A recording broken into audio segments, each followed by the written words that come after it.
চলছে ইয়াবা, মদ, গাঁজা সহ বিভিন্ন মাদকের রমরমা ব্যবসা। প্রশাসনকে ম্যানেজ করে এই অবৈধ ব্যবসা চলছে বলে জানিয়েছেন জড়িতরাই। আলমগীর হোসেনের ক্যামেরায় রাকিব হাসানের ধারাবাহিক রিপোর্টের আজ দেখুন প্রথম পর্ব। রাজধানীর রামপুরা বনশ্রী এলাকায় প্রায় ২০০ আবাসিক ফ্ল্যাট ভাড়া নিয়ে দীর্ঘদিন ধরে বিভিন্ন ধরনের অনৈতিক কাজ চালিয়ে আসছে একটি অসাধু চক্র।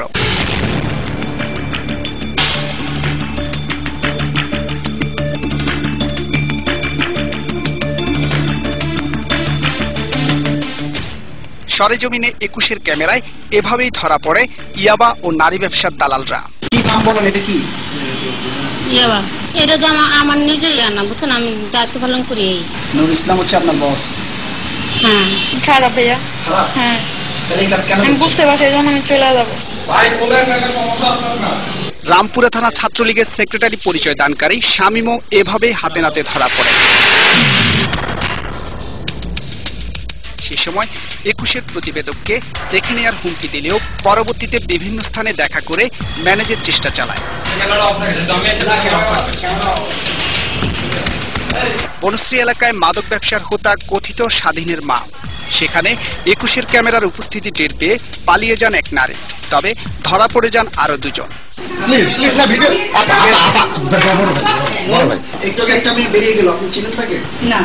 আমি একটা মিডিয়া পার্সন, সেই রেসপেক্টে আমি আসছি। এখানে কি কার সাথে কি পরিচয়, এটা বড় ব্যাপার না। ঝর্ণা, শান্তা, নুর ইসলাম, মিতা এই চারজন বনশ্রী এলাকার মাদক ও নারী ব্যবসা নিয়ন্ত্রণ করেন। ঝর্ণার বাসায় নিয়মিত ইয়াবা সেবন এবং গাঁজার আসর বসে। গোপন ক্যামেরায় ধারণ করা ঝর্ণার স্বীকারোক্তিতে বেরিয়ে আসে প্রশাসনের জড়িত থাকার খবরও। সব প্রশাসনের লোক, সবগুলা আমার পাবলিক যে গোটা কাজ খুবই কম। ওই ফাঁড়িতে ধরেন এই যে এরা আছে, মানে যাক, মানে কোনো মাসে দেয়, আবার কোনো মাসে দেয়ও না, মানে ওরা মানে কোনো ই করে না, কিছু করে না। এক পর্যায়ে ২১-এর টিমকে প্ররোচিত করতে দেয়া হয় অনৈতিক প্রস্তাব। এটা তো আছে সুন্দর ভাই, যা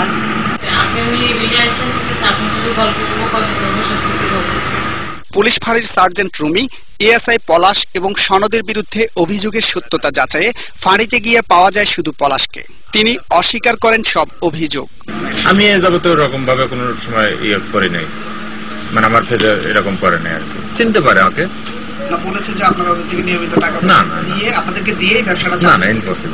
আবাসিক এলাকায় এ ধরনের অনৈতিক কর্মকাণ্ডে ক্ষিপ্ত স্থানীয়রা।